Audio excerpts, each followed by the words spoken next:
कोलकाता में जो घटना घटी है उसने पहले ही देश को शर्मसार करके रख दिया है एंड उसमें जो एक्यूज था वो पकड़ में आ तो गया है बट उसने अभी भी अपना जुर्म कबूल नहीं किया है और ये केस दिनों दिन बिगड़ता ही जा रहा है। वैसा ही एक केस उत्तराखंड की राजधानी देहरादून से सामने आ रहा है जिसमें एक ट्रेनी डॉक्टर के साथ नहीं बल्कि एक 15 साल की मासूम लड़की के साथ होता है। एंड तो चलो इस केस को समझने के लिए बिना किसी देरी के वीडियो स्टार्ट करते हैं।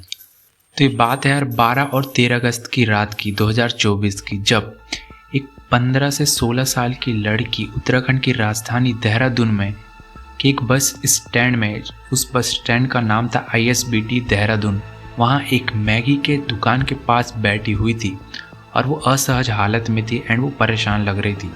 तभी उस पर एक वहाँ पर पुलिस वाले की नज़र पड़ती है और वो जाकर उस लड़की से बात करने की कोशिश करता है मगर लड़की कुछ भी जवाब नहीं देती। और जब पुलिस वाला उस लड़की से पूछता है, बेटा तुम कहाँ की रहने वाली हो, तुम्हारे माता पिता कहाँ हैं, तो वो लड़की कुछ नहीं बोलती। तो वो जो गार्ड रहता है वो चाइल्ड वेलफेयर में कॉल कर देता है 1098 पे और वो बताते हैं कि मैम मुझे बस स्टैंड में एक लड़की दिखाई दे रही जो कि अलग ही बिहेव कर रही है, तो आप अगर आ सकें तो इस लड़की को ले जाइए और इससे बात करिए ताकि कुछ इस लड़की की हेल्प हो सके।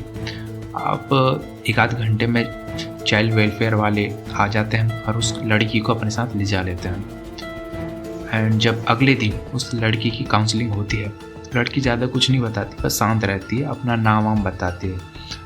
अब धीरे धीरे करके अब उन्हें लड़की पर थोड़ा शक होने लगता है। अब लड़की से दूसरी बार तीसरी बार जब फिर से काउंसलिंग होती है तो लड़की यहाँ पर बहुत बड़ा खुलासा करती है। लड़की बताती है कि मेरे साथ 5 लोगों ने गलत काम किया है। अब ये सब सुनकर वो लोग हैरान हो जाते हैं और समझ जाते हैं कि लड़की के साथ कुछ ना कुछ तो बुरा हुआ है। अब जब ये खबर चाइल्ड वेलफेयर वाले पुलिस वालों को बताते हैं तो जब पुलिस वाले उस बस स्टैंड के जब CCTV चेक करते हैं तो वहाँ से एक कंडक्टर पकड़ में आ जाता है जिसने वो गलत काम किया था और यहीं से इस केस का खुलासा हो जाता है। तो ये बात है 12 अगस्त की, शाम के 4 बज रहे होते हैं और वो जो लड़की थी वो उत्तर प्रदेश के मुरादाबाद की रहने वाली थी और वो दिल्ली आई हुई थी। तो दिल्ली के कश्मीरी गेट पर वो खड़ी थी, तभी वहाँ की बसेस लगी थी। तो कंडक्टर से पूछती है, भैया मुझे पंजाब के पटियाला जाना है। तो कंडक्टर उस लड़की से बोलता है, चलो हमारी बस में बैठ जाओ, हम तुम्हें देहरादून में पहुँचा देंगे और वहाँ से तुम दूसरी बस पकड़ के पटियाला चले जाना। अब वो कंडक्टर उस बच्ची को अपने साथ बैठा लेता है बस में और बहुत सारे लोग भी बैठे रहते हैं। अब वो कंडक्टर लड़की से बोलता है, जब तुम्हारा देहरादून आ जाएगा तो मैं तुम्हें बता दूंगा, तुम वहाँ उतर जाना, मैं तुमसे पैसे भी नहीं लूँगा। अब लड़की तो बैठ जाती है। अब रात के 10 बज जाते हैं और ये लोग जब लड़की और पूरी बस जब देहरादून पहुँचते हैं, अब पूरे यात्री उतर जाते हैं तो कंडक्टर और ड्राइवर बोलते हैं, बेटा तुम यहीं रुको, हम तुम्हें दूसरी बस में बैठा लेंगे, तो वहाँ से तुम पंजाब पटियाला में चले जाना। अब लड़की उनकी बात मान जाती। अब जैसे पूरे यात्री चले जाते हैं, माहौल थोड़ा आजू बाजू कोई नहीं रहता, तो ये उस समय का गलत फ़ायदा उठा के लड़की को गलत तरीके से टच करने लगते हैं। अब वो कंडक्टर और वो ड्राइवर मिलकर उस बेचारी मासूम लड़की के साथ दरिंदगी भरी हरकत कर देते हैं। अब जब ये लोग उस गलत काम कर रहे होते हैं तभी उसकी आवाज़ साइड के बस वालों के पास चले जाती है और वहाँ भी साइड वाली बस में जो ड्राइवर रहता है और कंडक्टर, वो जब उस बस में जाते हैं जहाँ उस लड़की के साथ गलत हो रहा था तो वो देखकर हैरान हो जाते हैं और वो भी उन दोनों के साथ मिलकर उस लड़की के साथ गलत काम करने लगते हैं। अब ऐसे 2-3 घंटे तक जब भी लोग गलत काम करते हैं, 12-1 बज जाते हैं, तो उस बस का जो कंडक्टर रहता है वो कैश जमा करने कैशियर के पास जाता है। जब कैशियर के पास जाता है तो कैशियर उस कंडक्टर से पूछता है, तुम्हारी बस तो 10 बजे आ गई थी, तो तुम इतना लेट क्यों आ रहे हो, हर दिन तो तुम बहुत जल्दी आ जाते थे। तो बार बार कैशियर के पूछने पर कंडक्टर कुछ नहीं बताता, मगर बार बार पूछने पर अब वो परेशान हो जाता है तो कंडक्टर बता ही देता है कि बस में एक लड़की है, तुम उससे मिलना चाहोगे। अब कैशियर पूरा पैसा छोड़ के कंडक्टर के साथ चले जाता है। अब जब कैशियर उस बस के अंदर घुसता है तो वो देखता है कि वो तीनों लोग उस बच्ची के साथ गलत काम कर रहे हैं। और जब बस ड्राइवर उस कैशियर को देखता है और बोलता है कि सर आप भी कर लीजिए। अब ये 5 लोग मिलकर उस बच्ची के साथ गलत करते हैं और रात के 2 बज जाते हैं और फिर गलत काम करने के बाद सब चले जाते हैं और जो कंडक्टर रहता है लड़की को बस से उतार देता है।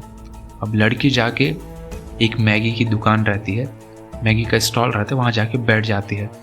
और जो कंडक्टर रहता है वो उस लड़की पर नज़र बनाए रखता है ताकि वो लड़की किसी से बात ना कर सके और किसी को ये बात बता ना सके, और उसके आजू बाजू घूमते रहता है। तभी एक भले पुलिस वाले की नज़र उस लड़की पर पड़ती है और वो लड़की को देखता है तो लड़की को उसको अजीब दिखाई देती है, अजीब हरकतें करते दिखाई देते हैं। जब पुलिस वाला उस लड़की से बात करता है, लड़की को नाम पूछते तो लड़की कुछ नहीं बताती। तो जब पुलिस वाले को सोचता है कि लड़की घूम गई है तो वो चाइल्ड वेलफेयर में कॉल कर देता है और बताता है कि मैम मुझे यहाँ पर एक बच्ची मिली है, अगर आप आ सके तो आइए और इस बच्ची की हेल्प करिए।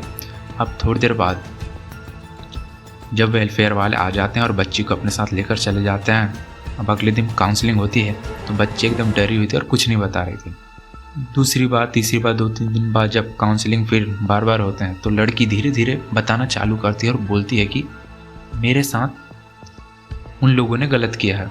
तो वो लोग समझ जाते हैं कि बच्ची के साथ बहुत बुरा हुआ है। अब पुलिस वाले को भी इन्फॉर्म कर दिया गया था पहले ही। अब पुलिस वाले आते हैं, पूछताछ करते हैं बच्ची से, और जब पुलिस वाले उस पर ISBT देहरादून में जाकर जब CCTV चेक करते हैं तो CCTV में उन्हें वो कंडक्टर दिखाई देता है जो कि उस लड़की के आजू बाजू उस समय घूम रहा था, उसको हटाने के लिए, वहाँ से भगाने के लिए, ताकि वो लड़की बात कर ना सके किसी से। तो कंडक्टर पकड़ में आ जाता है। अब कंडक्टर से पूछताछ की जाती है तो कंडक्टर पहले तो मना कर देता है, मगर जब कंडक्टर से सख्ती से पूछताछ की जाती है तो कंडक्टर सभी उन 5 लोगों का नाम बता देता है। अभी 5 लोग पकड़ में आ जाते हैं। अब इन्होंने जो गलत काम किया था इसे कबूल भी कर लेते हैं। और सबसे बड़ी हैरानी की बात तो ये थी कि जो 5 लोग थे, कोई उस लड़की के पिता की उम्र का था, कोई उसके भाई की उम्र था। इन्हें वो गलत काम करते हुए शर्म भी नहीं आई। और ऐसे लोगों को तो मेरे हिसाब से फांसी की सज़ा तो होनी ही चाहिए और कड़ी से कड़ी सज़ा होनी चाहिए। भला हो उस पुलिस वाले का जिसने इसकी खबर चाइल्ड वेलफेयर वाले को दी थी, जिसके कारण जब लड़की ने बताया और इस केस का खुलासा हुआ, अगर वो गार्ड उस लड़की से बात नहीं करता और वो सब आगे की प्रोसेस नहीं करता तो शायद ही ये केस हम सबके सामने आता और उन 5 लोगों को सज़ा मिल पाती और आगे जाके वो दरिंदे किसी और मासूम को अपना शिकार बनाते। तो भला हो उस पुलिस वाले का जिसने ये काम किया। जब बाद में लड़की से पूछा जाता है कि तुम कहाँ की रहने वाली, तो लड़की बोलती है कि मैं पंजाब के पटियाला की रहने वाली हूँ।